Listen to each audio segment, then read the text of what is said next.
Sarah had just moved into her new apartment in the outskirts of Chicago. It wasn't fancy, but it was all she could afford after her divorce. She was finally free. Or so she thought. Clock showing 3:14 a.m. Sarah asleep. Cut to a shadow standing at her bedroom door. Sound, floor, creaks. Whisper. Sarah. The first night she woke up at 3:14 a.m. to the sound of soft footsteps and someone whispering her name. She froze, thinking it was a dream. But when she turned the light on, no one was there. Visual. Sarah flipping on the light, empty hallway. She closes the door slowly. End. Sarah on the phone, trembling. She looks exhausted. Dial tone, phone ringing. By the third night, she had heard footsteps, seen her kitchen lights flicker, and even found muddy footprints in the living room. She called the police. They came, searched everything. Officers, checking the house. One shrugs. Officer, ma'am, your doors are locked. Windows too. Maybe you're just under stress. Try getting some rest. But what if the danger isn't outside, but already inside? Sarah walks to the bathroom. The hallway is dark behind her.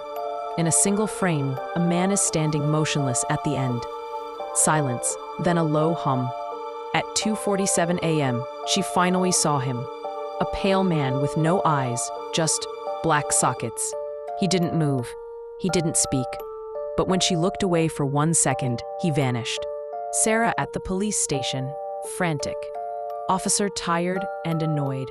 Background police chatter, static from a radio. She went to the police again.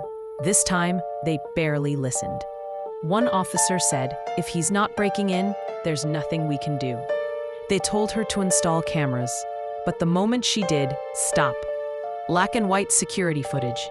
Sarah sleeping.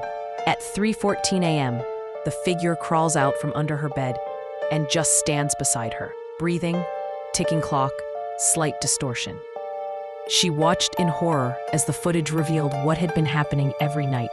The man had been hiding under her bed, standing beside her, watching her sleep for hours. Sarah meeting with a local medium. Candles, incense, eerie mood. Chimes, low background chant. In desperation, Sarah contacted a spiritual medium. The woman entered the apartment and immediately turned pale. She said, "There's something here. It's not human anymore, and it doesn't want you to leave." Sarah, packing frantically, heading toward the door. The doorknob shakes violently. She screams. Loud banging. Whispers. "You're not going anywhere." The moment she tried to leave, it got violent. The doors slammed shut. Her lights blew out. Her phone died. She was trapped. Sarah hiding in the closet, whispering on the phone.